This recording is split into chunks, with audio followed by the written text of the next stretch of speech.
கர்த்தருடைய பரிசுத்த நாமத்திற்கு மகிமை உண்டாவதாக.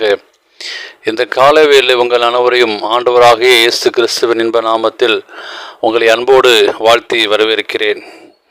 விண்துளிகள் வாயிலாக இந்த நாளில் சந்திப்பதிலே மிகுந்த மகிழ்ச்சி அடைகிறேன்.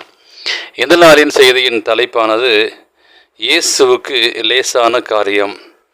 2 நாளாகமும் 14ஆம் அதிகாரம் 11ஆம் வாக்கியம் சொல்கிறது, பலமுள்ளதாகிலும் பலனற்றதாகிலும் உதவி செய்கிறது உமக்கு லேசான காரியம். ஆசாவுடைய ஜெபம். உதவி செய்வது கர்த்தருக்கு லேசான காரியம். அவன் பலமுள்ளவனோ அல்லது பலனில்லாதவனோ அது பற்றி ஆண்டவருக்கு ஒன்றுமில்லை. யாராகிலும் ஒருபொழுதும் தள்ளாத தேவனுடைய குணாதிசயமே அதுதான். தன்னிடத்தில் வருகிற ஒருவனுக்கும் உதவி செய்யாமல் இருப்பது கிடையாது. இடத்தில் வருகிறவன் ஒரு காலம் பசியடையான், ஒரு காலம் தாகமடையான் என்று இரக்கமுள்ள ஆண்டவர் இயேசு சொன்னார். சொன்னபடியே செய்து கொண்டும் இருக்கிறார். மனிதர்களாகிய நமக்கோ நல்ல அனுகூலமான வார்த்தைகளை பேசுவதும் சகாயம் காண்பிப்பதும் மிக கடினமாம்.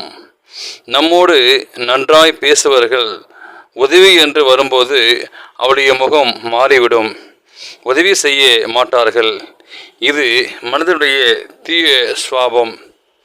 ராஜாவாகிய ஆசா தன் சுயபலத்தால் எதிரிகளை மேற்கொள்ள முடியாது என்று எண்ணிய நேரத்தில் நான் இந்த ஜெபத்தை செய்தான்.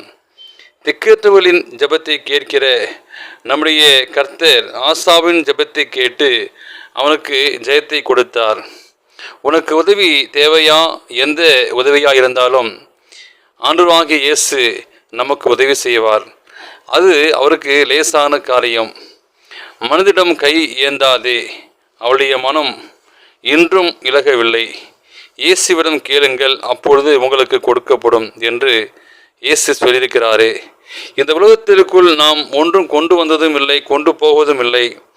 சோர்ந்து போகாமல் இருந்தால் நற்கிரியையும் நித்திய ஜீவனையும் கர்த்தர் தருவார் என்று வசனம் கூறுகிறது. கர்த்தர் நான் கேட்பதையெல்லாம் தக்க சமயத்தில் தருவது போல நாமும் பிறருக்கு உதவி செய்வதும் அவருக்கு லேசானது. எங்கள் தேவனாகிய கர்த்தாவே, எங்களுக்கு துணை நில்லோம்.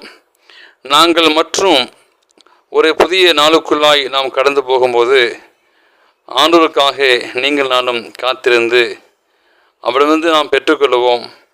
நிச்சயமாகவே ஆண்டவர் உங்களை ஆசீர்வதிப்பாராக. ஆமென்.